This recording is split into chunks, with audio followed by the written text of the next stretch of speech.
જય શ્રી કૃષ્ણ મિત્રો, આજે આપણે બનાવીશું ગેલીના બટરનું ઘી.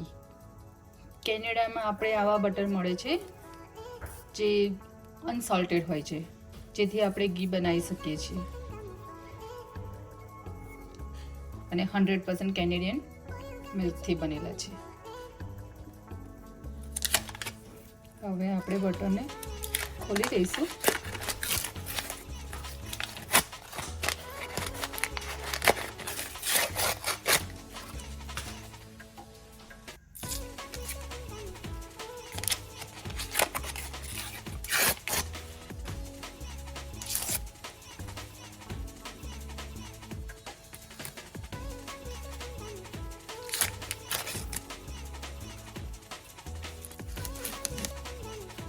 આવી જ રીતે આપણે બધા જ બટરને ખોલી દઈશું.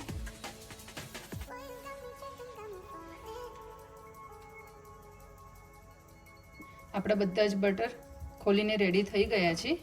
હવે આપણે એક વાસણ લઈશું, એની અંદર આપણે ઘી બનાવીશું. ગેસ ચાલુ કરીશું અને બધા જ ઘી જે બટર આપણે કાઢી દીધા છે એ આપણે અંદર મૂકીશું.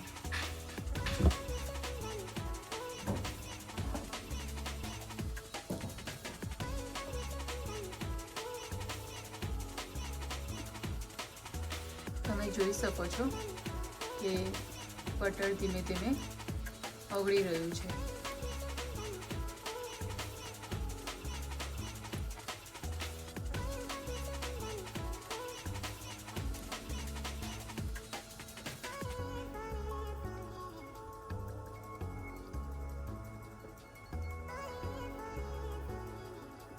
આપણે જોઈ રહ્યા છે કે નીચેના 2 બટર ઓગળી ગયા છે.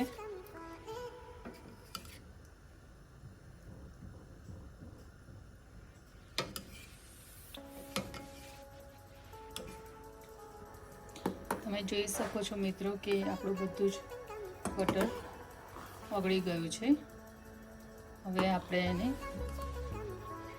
મિક્સ કરતા રહીશું. મિક્સ નહીં કરીએ તો એનો ઉભરો આવશે. ઉભરો ના આવે એના માટે આપણે મિક્સ કરીશું તો આપણું બટર જલ્દીથી થઈ જાય.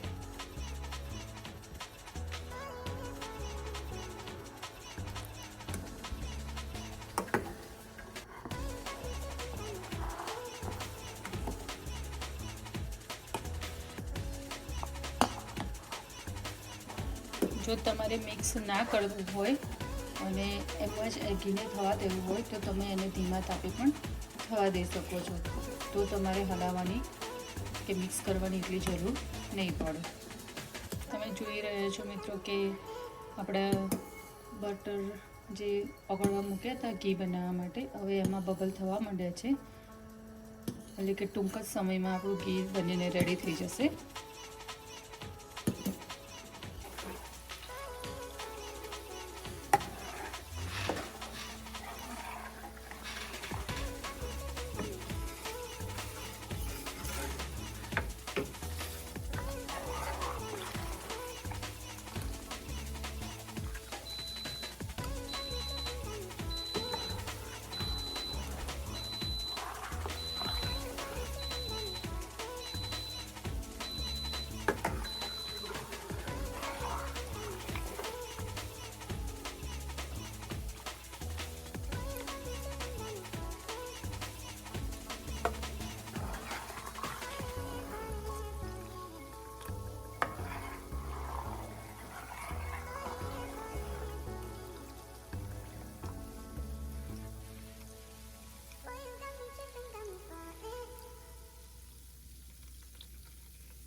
જોઈ શકો છો મિત્રો, આપણું ઘી બનીને રેડી થઈ ગયું છે.